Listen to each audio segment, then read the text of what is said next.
Hello, everyone, and welcome to the Art of Leading, Captivating Leadership Narratives, all part of the stuff that growth is made of. I'm excited to introduce you to Scott Livingston. Scott is the chairman and CEO of Livingston Securities. Scott has been working on emerging technologies on Wall Street firms for over 25 years, specializing in nanotechnology since 2002.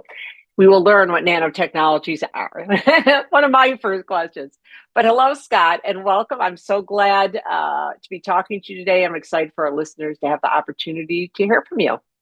Listen, it's why you run one of the best podcast series out there that I listen to, and so I'm happy to be a guest. You're very sweet. So let's start a discussion by having you share just an overview of what Livingston Securities is focused on. And Scott, you've also been called the king of nanotechnology on Wall Street. What is nanotechnology? So let me start off with nanotechnology. So I got interested in nanotechnology in the early 2000s because I read about it in government lab budgets and research priorities of the 21st century and so on. And just to make it real simple, a nanometer is a billionth of a meter, a nanosecond is a billionth of a second. So nano just really is 1 billionth of. And back when we were kids, they discovered the electron microscope, which allowed us to visualize atoms. This is in the early 80s. But, over time, we've developed the ability to manipulate and engineer with atoms at the atomic scale. And under 100 nanometers in size, physics gives way to quantum physics, properties of matter change, and the ability to engineer and make things using those new properties is what nanotechnology is. Now, what does that mean in our world? Basically, everything you're reading about right now is based on mastery of matter at the nano and molecular scale, whether it's quantum computing, commercialization of space, AI, regenerative agriculture, cleaning up, the carbon in the air and everything else. All of these breakthroughs that we read about every day, every week, are really have their roots in mastery of matter at the nano and molecular scale. What was the other question? That was my kind of standard thing. So, yep. So, well, tell me a little bit. So, what is Livingston Sure. Securities? What do you focus on? So listen, I was a successful broker and banker in the 90s, kind of a hotshot stockbroker and that sort of thing. But I always looked for a reason to be interesting to rich guys, right? To rich people. You got to be interesting to rich people in my business. And so, I started to focus on being the king of nanotechnology on Wall Street, starting in about the mid 2000s, partially because it's real, but also partially because it's a word that everybody needs to know more about. And I wanted to be the guy that people called when they heard that word. And so as time went on, we started to get calls from startup companies out of the top universities and government labs that were looking for help financing their startups. We got calls or made calls to bigger companies that were looking for acquisitions and strategies and so on. And we were getting calls from investors that were interested in the hottest new trends and so on. And so I started Livingston Securities in 2009 after a pretty successful career on the street with three goals in mind. Okay. Financing the nanotechnology revolution in all its forms, right? Changing the way innovation is financed on Wall Street, which I think is very important, and connecting you with your local innovation economy. And that's kind of a civic and really political goal as much as anything else, because I think that the more people that can connect to these industries of the future, the better we are as a society, as a country. And so those are my three goals. Okay, good. Well, what I love, and I know you and I have spoke before, is that you have such a clear why that you're very passionate about. So, can you give me something tangible, something that we would be familiar with that is considered a nanotechnology? Well, sure. So everything in your computer, everything in your phone, and everything is based on semiconductors, right? Medical technologies, defense technologies, and so on. And semiconductors keep getting smaller and smaller and smaller, and now they're down to the point where nanostructured semiconductors are being created at to the 2 and 3 nanometer scale, which is really making real AI possible. right? Got it. One of the things that we're all talking about so much these days is AI and the ability to do computations at such massive scales and so on is based on nano semiconductors. But in addition, the energy requirements to make these semiconductors are huge, right? There was something we just saw recently that Microsoft is reopening 3 Mile Island to do data Yeah. mining, or if I forget There's been a lot about a needing lot more about that, energy right? in order And to, and right? and nanotechnology is offering solutions to cooling those semiconductor plants and those. So nanotechnology is creating solutions that create problems and then creating solutions to those problems and so on, right? And so that's something that's there's a million other things, but that's a good example of Yeah. we Okay. don't use the word nanotechnology in there. It's just become technology now, Right. but it is in fact nano scale. Got it. Thank you for that. The layman. The people like me are like, what? So your last piece, which I think is really interesting in terms of connecting people with their local innovation economy, can you just expand on that and share a little Sure. bit more about what that is and how are you connecting people? Yeah, so this was a big thing for me, right? So I'm from upstate New York originally. I grew up in Schenectady, New York, and I went to SUNY Albany, where I was a political science major, and it's a nice little business school and government school and so on. And then I started to read about the nanotechnology revolution. I was probably moved out 15 years before, but I still went home. And the next thing I know, Albany is building $1 billion semiconductor fab right where I went to school. Like all of a sudden, there's people in white suits and cranes and everything, and I couldn't believe it, right? It was amazing. And it was based on a government partnership with the New York State government, with IBM, I forget who else, but they decided to invest to make Albany a next generation semiconductor capital. Okay. Hmm. 20 years from now, 20 years later, you got to go up there. It'll blow your mind. But this was also happening in Wisconsin and in Arizona and in Arkansas and North Carolina, not just in Boston and San Francisco, certainly in Boston and San Francisco, but not just in Boston and San Francisco. And that's very exciting, right? So, what I used to say is the best way I can tell you to take advantage of the nanotechnology revolution is to buy real estate in Albany, right? And that is kind of true. That has turned out to be kind of true in a way. But the problem is you can make the greatest thing since sliced bread in Fayetteville, Arkansas, and it don't matter because there's no capital there. And once the thing starts to get scaled up, it's going to have a tremendous push to go to Boston and San Francisco because that's where the talent is, that's where the capital is, unless Fayetteville, Arkansas, and Albany, New York, and Tempe, Arizona build networks of investors and potential employees and executives that can help work with these companies so that they stay local, grow local, and the investment that you make ends up paying dividends to the region that you've invested in. And so, we're focused on Boston and San Francisco and New York, absolutely. But when you're really big, I think you're big in Pittsburgh and you're big in St. Louis and you're big in Portland and you're big in the rest of the country. And so we've really worked to focus networks in each one of these cities to connect with the startups coming out of the universities and government labs in those cities and try and grow them, locally where we can. Love that. So, um, are those the end users you're focusing on? Is it because I would imagine that's where a lot of the innovation is happening, right? It's going to be, I mean, companies also have their innovation labs, but it's going to be at schools or universities, or it's going to be at some, government facilities. Is that typically then, you've got relationships there? How do you Yeah. actually focus It's on funny. Yeah. that end It's user? funny. This is something I think 100 years from now, they're going to be talking about the American century, the 21st century being the American century.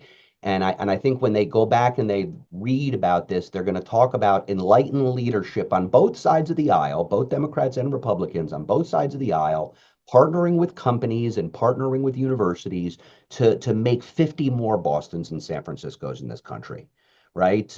Ohio and upstate New York and Texas are now becoming semiconductor manufacturing hubs. And that's important because, maybe we can't rely on Taiwan forever to be our advanced manufacturing partners, right? And who knows, right? Resilience and all these things are very important. So I think that, when they write the history of this thing that's happened, economically in America. I think that they're going to talk about enlightened leadership, and you don't really hear this too much, but enlightened leadership from our political and civic leaders, thinking over the long term and having vision that, will end up paying off.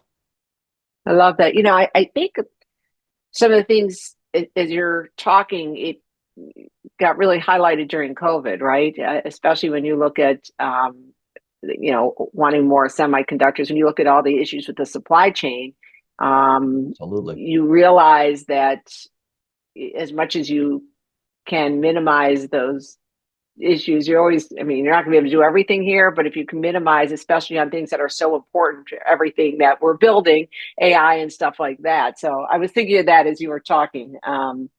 Well, and listen, the next pandemic is coming, right? The next, solar flare that wipes out the communication is coming. The next natural disaster is coming, right? And so, resiliency of, all of our infrastructure, I think is, not only necessary, but also a great Yeah, investment opportunity. yeah. Oh, good. Thank you for sharing that. And I know you also host a nanotechnology conference. You've been doing that for a long time. What are Ever. some of the hot trends and some recent ahas that have come from the most recent conference you've had? So, my communications activities have morphed over the years, and I used to, travel around the country, go into every event. This is how I became the king of nanotechnology on Wall Street, right? Is I showed up, right? And if there was an event in, Raleigh, Durham, North Carolina, I was there. If there was an event in Birmingham, Alabama, get me on a plane, right? And I showed up. And listen, everybody wants the Wall Street guy to come and talk, right? But at the same time, if you needed a panelist and somebody didn't show up, I would be the utility player, and I did a lot of things for a lot of people that over time I've developed a lot of relationships, right? And so everything that's happening, we have a beat on everything. Okay.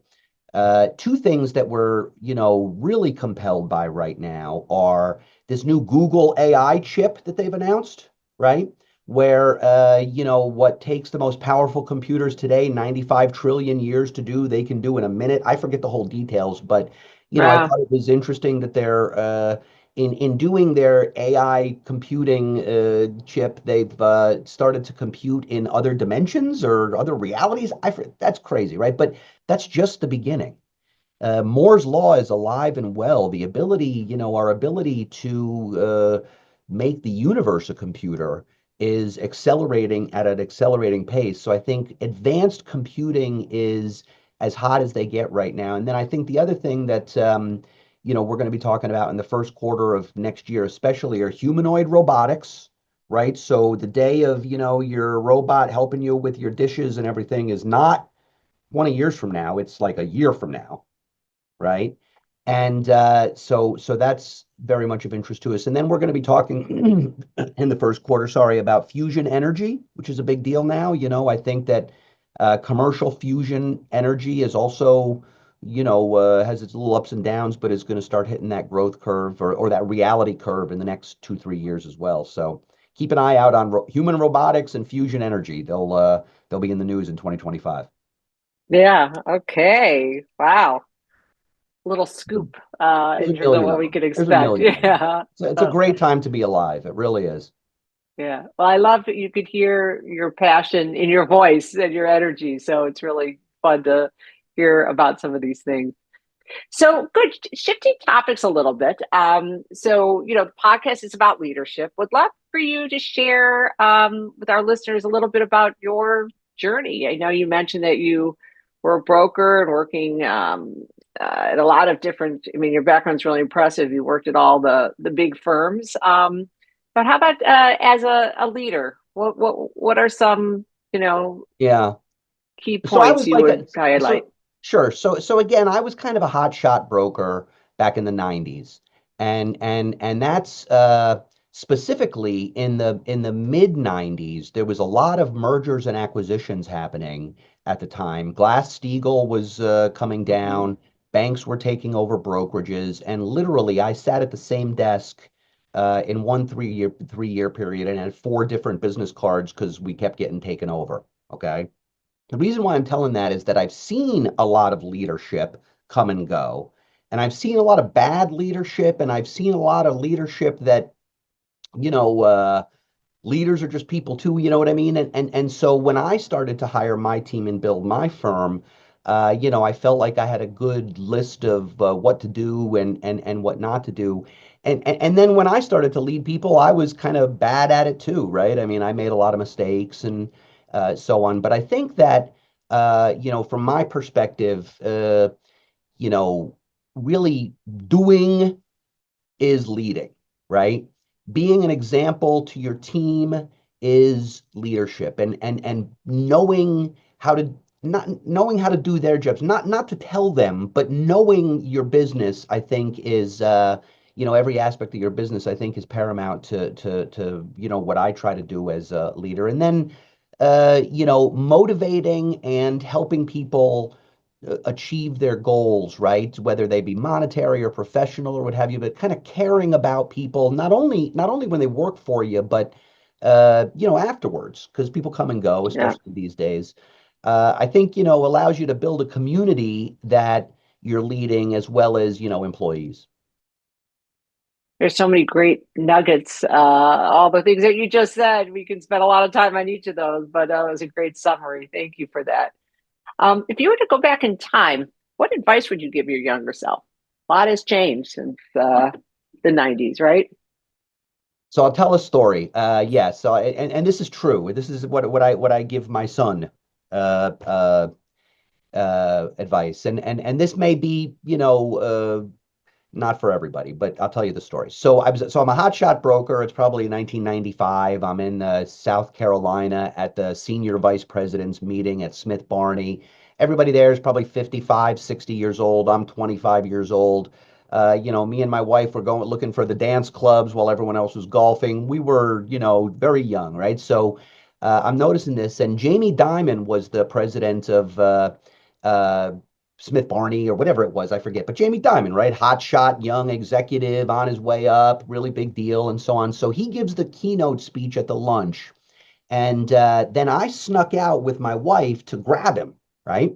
And I said, Jamie, you're a hotshot young executive. I'm obviously a hotshot young executive. You know what I mean? Like, what's my next move? What should I do? I want to be you when I grow up, right? And he and I don't know what I was expecting from him to do, like whisk me off in his helicopter. I don't know what I was expecting, right? But he said to me, "You should quit this job and go to Harvard Business School." And that's my best advice to you is that when you go to Harvard Business School, you're going to make relationships and connections and so on that are going to benefit you for the rest of your life. That's my advice. And then he ran off into his limo. And I turned to my wife and I said, "That what a jerk." You know what I mean? Like the Harvard Business School. Hey, baby, I'm making 200,000 a year. I'm 25. I'm not going to Harvard Business School, right? Like what. And I should have listened to him. I really should have because, and again, Harvard doesn't matter, but connections and especially making connections when you're young, I think is so valuable. What I should have done more when I was young is join organizations. I was a joiner, but I should have done more, right? Join organizations, join professional development groups, keep up with people, reach out to people, right? And develop relationships young so that 30 years later you've known people for 30 years and that sort of thing. So that would be my advice to a younger Scott Livingston.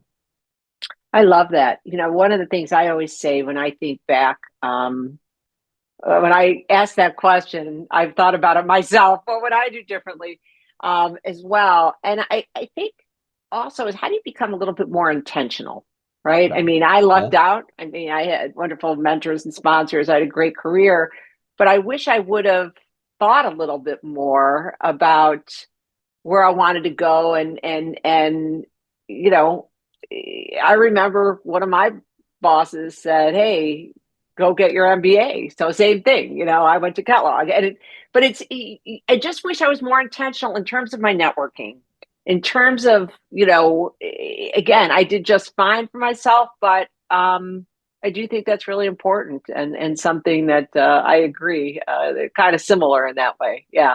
You know what the problem is too, is that there's so many of us in the country, and I assume it's still the case, right? But when I was growing up, if you told me when I was 8 years old, are you going to be successful in life, Scott? I would have said, yeah. You know what I mean? Like 10 years old, 12 years old, I would have been, yeah, I'm going to be 15.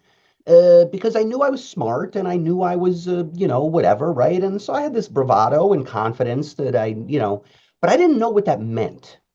I didn't know what that meant. I had no idea of Harvard. I had no idea of mansions. I had no idea of being the mayor, no understanding that that could ever exist or anything. So I had nothing to look to. I think that if kids have, if younger people have something to look to, I think more people would probably be able to be more purposeful. Yeah. I agree. Yeah. The other thing I think to add to that is, even for myself, some people have a very clear vision of where they want to go. I Yeah. didn't. And a lot of Yeah. people, I coach a lot of executives right now, and I have this CEO peer advisory group that I lead as well. But one advice is you don't necessarily need to know that end game. Maybe it's about experiences. What are those Mhm. experiences? How do Hmm. you want to continue to grow? Yeah. And that may fine tune where you want to go, but if not, you continue to, learn and grow and become, you know, a different person, if you will, I have a with little different views business and different vision. I have a little business development partnership that I put together. It's called the Fossil Network, Friends of Scott Livingston, right? And we convene and we do these calls and so on and so forth. And I say to people, what I'm looking for is executives, whoever, right? Experienced people, connected people who are retired, but not really retired, right? Or maybe at the end of their professional and they're going to be partially retired. Maybe they want to keep their fingers in the pot, but at the same time be able to spend time with the grandkids, right? It's the American dream. The American dream isn't necessarily to get the gold watch and go away anymore. It's kind of like to change your trajectory, right? To stay where you Hmm. are grounded, but then also branch off into other things. I think that's what a lot of people desire these days. Yeah. So, a little different question. How do you measure success as a leader? So when I was young, and I have one son who is cold calling right now for a research firm. And when I was young, I counted success as number of dials a day, number of phone calls a day, number of leads, number of new accounts, and I think that that's important, right? Because everybody, I'm telling you, who didn't do that in the bullpen, when I was young, failed out, right? Washed out. It's a hard skill, but it's a good skill. Hard It's knocks, it's skill with it's hard knocks. you know it's you don't you don't get to go home until 10 people have told you no. It wasn't about how many people said yes, right? Right. When I was selling, it was about how many people said no.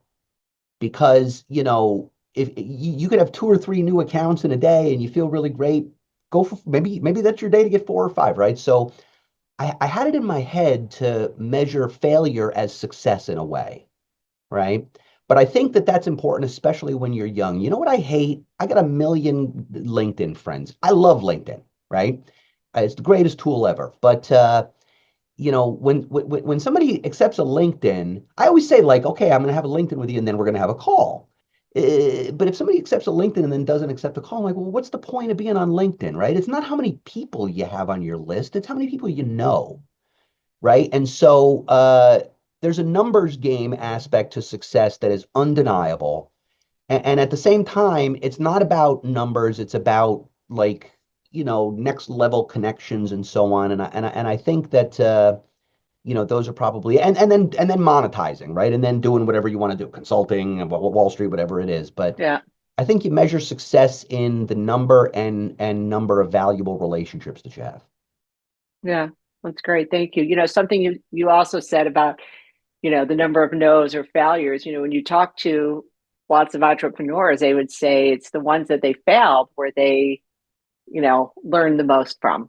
right? You got to fail in order to really achieve that success. Because if you don't ever fail, you don't really know what those boundaries are. And I you need to learned this continue on to, I learned this on Wall Street, right? If you're talking to somebody on Wall Street and they're talking about how much money they're making or their deal that was successful, you're talking to a chump, like a rookie. Real veterans talk about their failures or the difficult ones or how yeah. or they or they talk about their youth baseball teams. Well, That's me. it makes the wins more sweeter, right? So Well, and yeah, success is transient, right? I mean, some of the best outcomes I've seen have started in bankruptcies. I mean, so yeah, everything ends up kind of where it is, right? But it's about the journey that's interesting. yeah. I love that. So good. So you know, always interesting to hear what leaders how they stay sharp and what they're reading and listening to right now. So what are some of the either books or podcasts or Yeah. audibles? So What do you do? I'm still old school, and also Hmm. because I'm in a regulated industry, I'm still an emailer, right? And so I get about 100 emails a day. And what I do, and it's everything from politics to the industry, pages to the stock market stuff to tech reports, journals, everything. It's probably a reflection of ADD. But I also delete my things too, so everything is pertinent, right? And I spend the first hour and a half each morning flipping through all of them, drinking my coffee. But if I see a name, I copy paste it and stick it in in a little file. So every day I have a file. I don't really care about the news stories. I just want the names, right? And then, maybe once a week, or once every 2 weeks, I kind of scroll through the names and pick out 20, 50 people that I want to talk to or, that were the most important things or so on. So that's kind of my routine. Again, I use a lot of LinkedIn and email introducing and so on. And then I have, these roundtables like we're talking about every 2, 3 weeks where I invite two or three speakers to get on there and just kind of mix it up and so on. And so I learn a lot from asking questions of small groups and kind of getting their feedback and everything. So that's how I stay sharp. Yeah, that goes back to you're very intentional, which I love, right? I mean, and your focus is on that networking and learning what people do and all of that. So, Well, and it's not, great lesson to learn. it's a job, right? Because we got to pay the bills and it's hard, Yeah, but it's also not a job if you're doing what interests you and you're yeah, talking with people who share the same interests. Why, how does that yeah, work? So. yeah. Love that. Well, good. Well, in closing, two things. Is there anything we haven't talked about that we should? That's my first question. Yeah. Uh, no, I think we're pretty good actually. And just as we close, are there a few critical success factors or a secret sauce in terms of being an effective leader today? So here's my advice to anybody that is, interested in hearing from the king of nanotechnology on Wall Street. Okay. Here's my advice to you. You got to be the king of something or the queen of something. Okay. You got to be the king of something. I don't care if it's Bitcoin or if it's, treasury bills or if it's Albany, New York real estate or if it's, baseball cards. I don't care what it is. Okay. But you got to be someone in something. And then out of a 10-year period, you're going to get 3 years where what you're the expert in, people care about. Okay. So what you got to do is you got to spend the other 7 years preparing so that when you have those 3 years, you can make money. Right. This is just from my perspective, right? You can get paid, get a deal, start a company, do whatever you want. And then at the end of year three, you got to remember thou art mortal. Okay. And don't be shy to hit the bid and let someone else make some money or something like that because you get 3 years out of 10, you generally don't get four. So, my advice is to really be an expert in something, whatever interests you, but focus every day on honing that expertise, on reaching out to others who share those interests, and on making plans so that when your time is bright, that you can make hay. Wow, great way to end this discussion. So, thank you, Scott, for sharing your thoughtful insights around the art of leading. It's interesting to learn about nanotechnology from the king. And thank you all for listening. This is the stuff that growth is made of. Thank you.